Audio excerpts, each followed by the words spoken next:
Hello, guys, and welcome back to Atlant Insights, where we talk about the Swedish Atlantis theory from the late 17th century from a man called Olof Rudbeck, who made the work Atland or Mannheim. And if you're new here, you can, of course, watch this video, but if you want to understand the whole theory at large, you should go to the first presentation that I made. So today we're going to talk about why Atlantis is not even conceivably Africa or America or a continent, according to Rudbeck. This is, of course, relevant today because the most popular theory, even standing today, is that of Africa, with the reshot structure. And I'm not strictly arguing against this theory because I can't argue against these points. I haven't researched it. This is more going to be analyzing what Plato actually says and going by probabilities from his words and looking at Rudbeck's arguments. In modern terms, Rudbeck would say that even the notion that Atlantis could be a continent is anachronism, the placing of something in a period of time which it does not belong. And that something is in this case the understanding of the terms Libya and Asia, which Plato says that Atlantis is the size of these two, right? And most claim that these two should be combined. We will contest this as well. These two terms, in Solon's time and older, these areas had far from continental proportions, even when they were combined. So we will also discuss this thing that if an island can be a continent, and if you want to define an island as a continent, you have to show that this term island has been used in this kind of loose way in Plato's time, right? Or in Solon's time. And that is the burden proof of you who believe that it is Africa. And some of you might find it ironic that I would criticize such a loose interpretation of Plato's words, since Rudbeck's work is itself criticized for its loose interpretations sometimes. And it does have some loose interpretations, but it also has quite good interpretations, much better than commonly believed also, which you will see some of those here. One being that Libya simply is not combined in his text. I will show that quite undeniably. There's also the discussion to be had to what extent one should be able to have wiggle room on the meanings and interpretations of the texts, right? Because some wiggle room is always going to be there, simply because no text is perfectly aligned with reality. That's just never going to be the case, right? And paradigms always influence where you allow wiggle room. What you believe ought to be decides where you move things around, basically. So, for instance, when we looked at Pliny's Sivo mountain, which he placed in Germany, if you are of the belief that Germany simply cannot even conceivably be Scandinavia, then of course you're going to do everything you can to make the Sivo mountain into something in Germany. But the description simply doesn't fit anything in Germany, right? It has to be that Pliny meant the Sivo mountain in Scandinavia and thereby meant Germany as part of Scandinavia, right? So this is a quite clear example of this paradigms influencing your wiggle rooms. And it's a whole discussion of how much wiggle room there ought to be, right? However, we will argue, Rudbeck argues, and I think I also argue, that the notion that Atlantis or an island can be a continent is not just unjustified, it is actually impossible in this case. And I'm not arguing against the Africa theory as a whole, because I don't know all the arguments, I haven't done that work. And I'm also not arguing that the Scandinavia theory is true as a whole here either. I'm just going through the arguments that Rudbeck makes for why it simply cannot be a continent, even conceivably. So first of all, the meaning of an island exists as a semantic pair with mainland. An island is by definition not mainland, and mainland is by definition not an island. Mainland also has sea on all sides, just as an island does. It's just that the mainland is the largest part of the world. Saying that an island is a continent is almost like saying a square is a circle. These two terms are mutually exclusive. So if you redefine island this way, it simply breaks up the meaning of these two terms, right? Then the meanings become meaningless. Then all lands are islands, and thereby no lands are islands, right? It just breaks up everything. Another point is that even if you conceivably make Africa Atlantis, there can simply be a few similarities. There has to be a majority of similarities for this to be the case. just as a giraffe is not an elephant just because both have eyes, right? It's the same concept with descriptions of text in geography.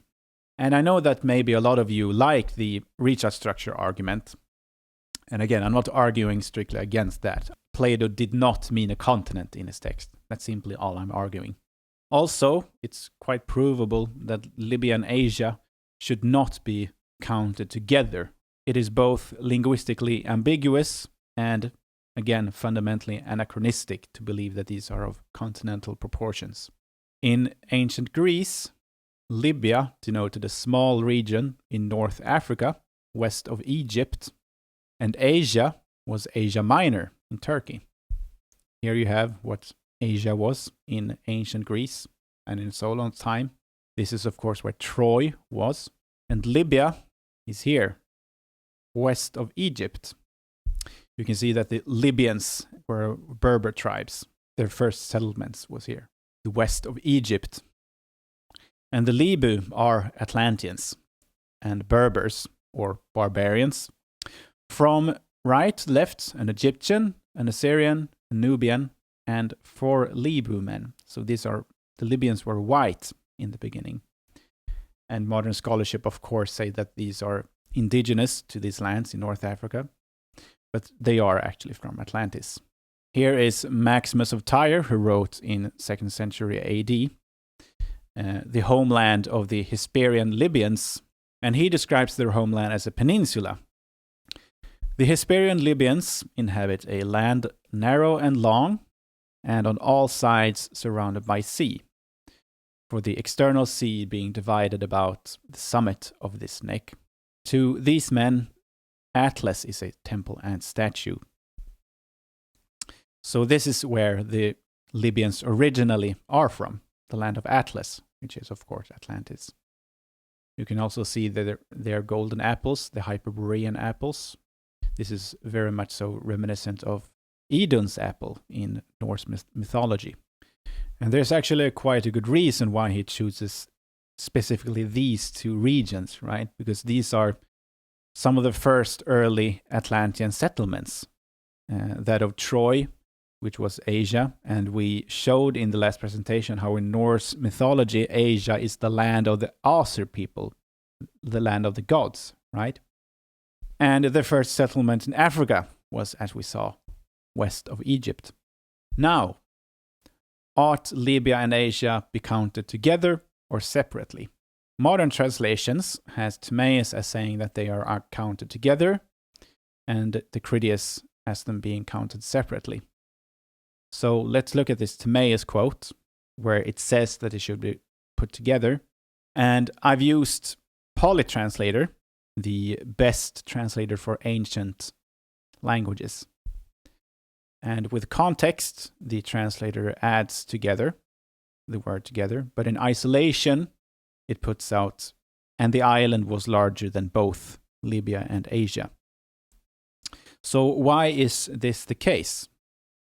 We will look at the word for word translation.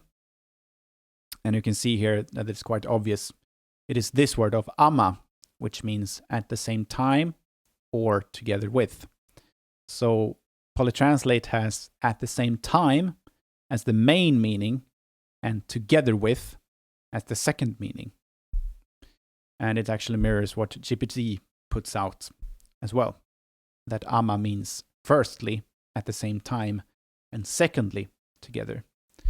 And ChatGPT, this is actually one of the things that ChatGPT does quite well, these word-for-word translations. If you compare this to the Persis Greek word study tool, you see here that ama means at once, at the same time, and at the same time, and the together meaning is not even mentioned in Persis, right? So we have 3 instances where it says the same thing, that it primarily means at the same time. So if you use this primary meaning, it aligns both passages so that both just say larger than Libya and Asia, counted separately.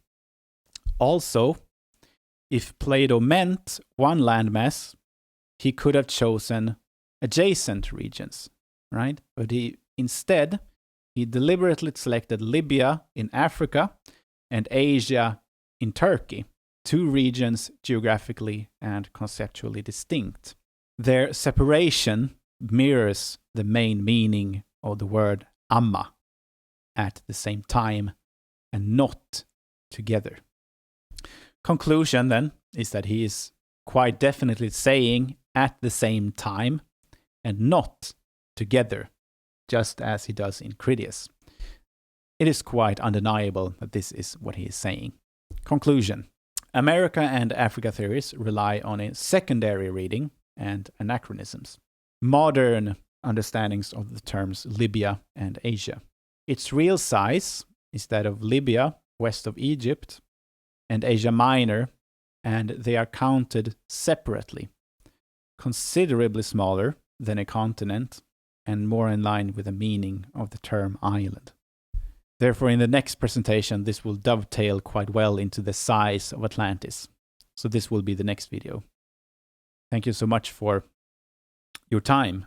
And again, if you think this is interesting, you should go to the first presentation and see the discussion about Gothicism, that the Goths and the Scythians are one and the same, and basically like a forefather for the European peoples.